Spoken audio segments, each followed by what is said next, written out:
There's a report in British education history that people really talk about. A report so honest, so uncomfortable that the government tried to shut it down midway through. That report was the Rampton Report, the 1981 investigation into the education of black children in Britain.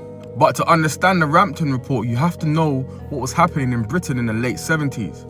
Black Caribbean children were being disproportionately placed into ESN schools, labelled educationally subnormal. Exclusions were rising, teachers lacked cultural understanding, and the curriculum content treated Britain as white and monocultural. Some would argue that it still does today. But communities were demanding answers. Why are black children being failed? So in 1979, the government launched an inquiry led by Anthony Rampton. But Rampton didn't waste time. He went straight to the uncomfortable truth. He found that black Caribbean children were being systematically disadvantaged. He found that teacher expectations were lower for black pupils. Racial prejudice was influencing assessments and placements.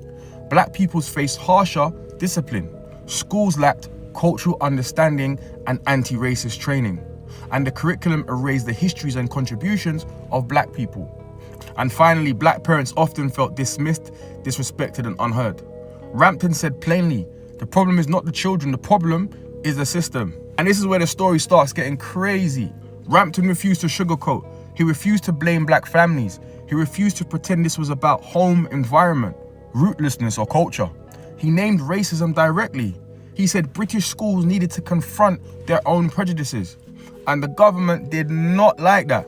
And in 1981, before the final report was complete, Education Secretary Mark Carlisle removed Rampton from his own inquiry. They replaced him with Lord Swan, thinking the findings might be softer. But it wasn't. The Rampton Report is one of the first state documents to link educational inequality to racism. And educational sociologist Robert Richardson said Rampton forced the country to confront the ESN scandal and the legacy of systemic bias against black children. What did the report change?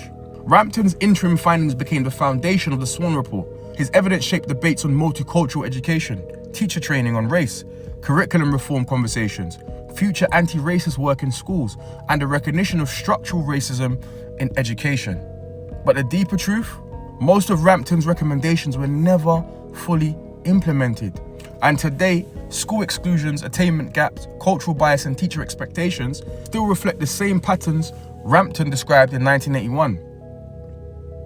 Rampton's report is a story about truth-telling, about what happens when truth becomes politically inconvenient. It exposed a system that failed black children long before the country was ready to admit it. And even though Rampton was removed, his words lived on, shaping the debates we still have about race, education, and equality today.